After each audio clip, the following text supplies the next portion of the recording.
Well, Keith Olbermann fans out there, you can relax. The Countdown host will be back on air Tuesday night after a 2-day suspension for making unapproved political contributions. MSNBC's action was the talk of the web this weekend. Olbermann himself tweeted Sunday that all the support he'd received felt like a giant global hug. But what an ironic end to the week. After our first $4 billion midterms, Olbermann's campaign cash was what finally got called out. Is that where the conversation about money and politics is going to end? In a moment, Greg Mitchell, who writes the Media Fix blog at The Nation. But first, this from Rachel Maddow.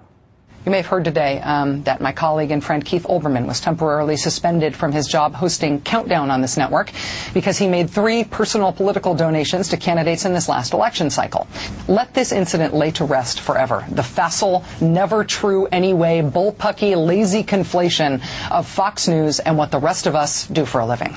I know everybody likes to say, oh, that's cable news. It's all the same. Fox and MSNBC, mirror images of each other. Let this lay that to rest forever. Hosts on Fox raise money on the air for Republican candidates. They endorse them explicitly. They use their Fox News profile to headline fundraisers. Heck, there are multiple people being paid by Fox News now to essentially run for office as Republican candidates.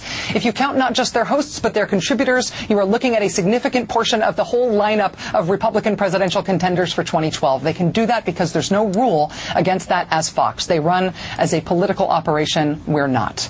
Well, that was Rachel, obviously, Keith Olbermann's colleague at MSNBC, saying that this lays it to rest. There are rules at MSNBC against campaign contributions and virtually rules encouraging them or requiring them, it seems, at Fox. Does it lay all this to rest?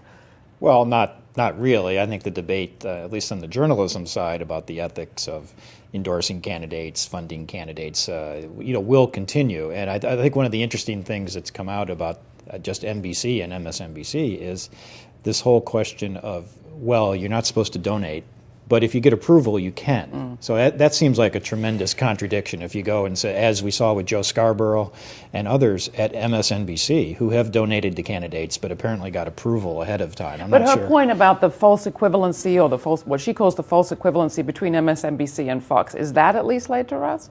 Well, I'm not sure it's laid to rest for everyone, but it is clear that the stark differences, in fact, as it's come out because of this, Fox really has no policy against it. Yeah. They have certain minor standards about it, but in some ways this has brought out the difference, and it's even more than what Rachel said. Fox really has no control over what their people do, and MSNBC at least has some sort of guidelines.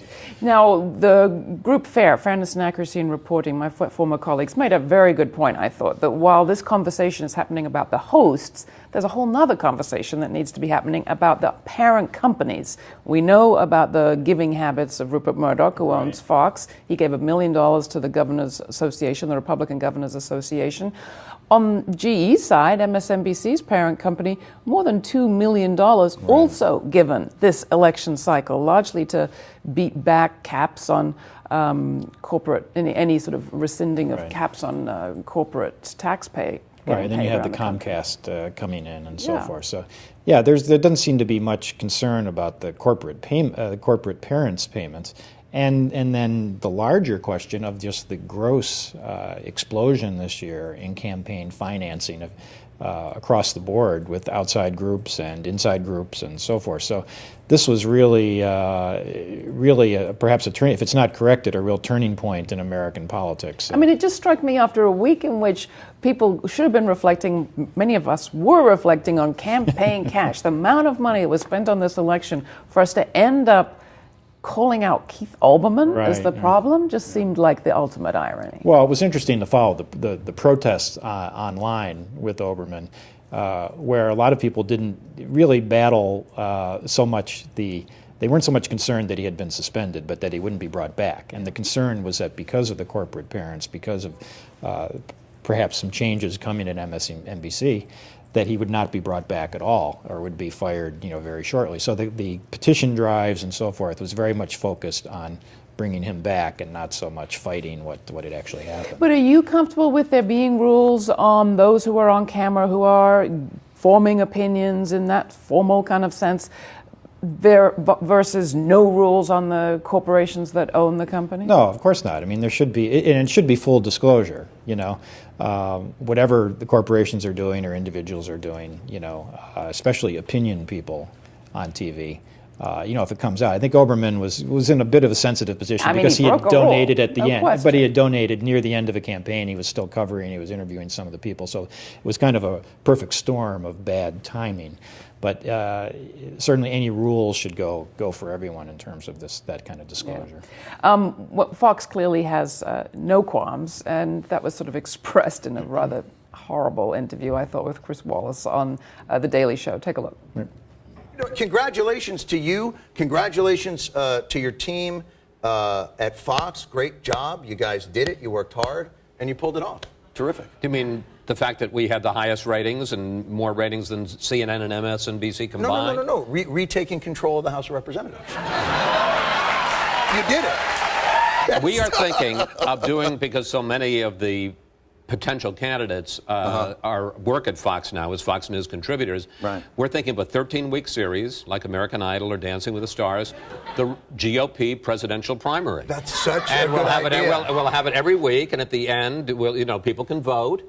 I mean, talk about blurring the lines between the campaigning and the coverage. He just thinks it's funny. Yeah, well, they obviously have no standards there and no sense of embarrassment about the whole situation. And it's going to continue. They never have. I think anyone who expects that some kind of shaming, whether it's by Jon Stewart or even Jay Leno or someone like that, is not going to work with Fox. So you might as well just concentrate on the other media, the other ways to get messages out, and just anything like that is not going to work with Fox. Well, the other kind of ironic twist to the news today is the story coming from the New York Times about how all of the regaining of the House by Republicans may be good news for your magazine, The Nation magazine.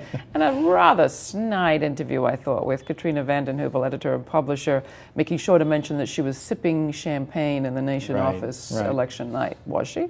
Well, I wasn't there, so I can't say.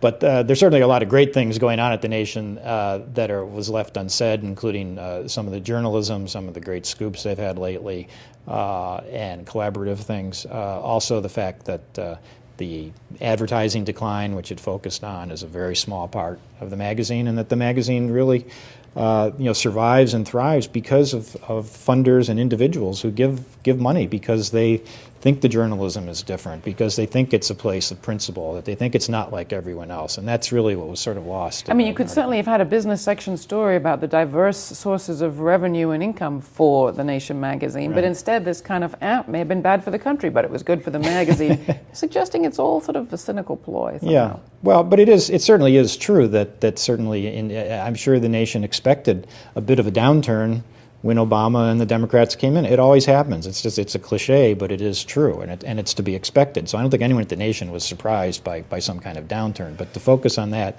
instead of some of the other things was quite unfair. Well, surprising or not, George W. Bush is out with a book. I don't know how many surprises you've found in it yet. Have you had a chance to look? I have not read the whole book. No, I've not. Well, we're getting a good sense of it already from the coverage. Here is George W. speaking with Matt Lauer on an interview soon to be broadcast. You say, I believe it will be impossible to reach definitive conclusions about my presidency, or any recent presidency for that matter, for several decades. So having said that, though, isn't that the purpose of a book like this, to at least either cement perception or change perception? Kind of, but the main purpose of the book is to have a starting point, or not a starting point, just a data point for future historians.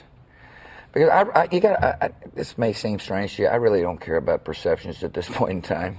I served, I gave it my all, and I'm a content man. I have to say that although the scenery there looks like it's shot in a police cell, some kind of interrogation room, it's not, obviously. And there are a lot of people saying, okay, so clearly this is it. George W. Bush is going to be just let off. And in the era of Barack Obama, there's going to be no looking back and no holding grudges. Well, certainly in his case, it is much like we were talking about Fox, where he probably doesn't care about perceptions, like Fox doesn't really care about perception. But certainly the media should care about perceptions, and most of the coverage so far has let him off easy. You know, I haven't seen him be pressed on one of the most famous statements in his book, was that the real low point of his presidency was when, Kanye West came after him after Katrina, which is staggering when you consider what happened with Katrina, what happened with Iraq and the weapons of mass destruction, what happened with the economic meltdown, and you can go on and on. So it's that kind of thing that he needs to be pressed on, and he continues to assert that the missing the weapons of mass destruction in Iraq was a bummer, but doesn't really change his view of the war, doesn't change the lies to the American people.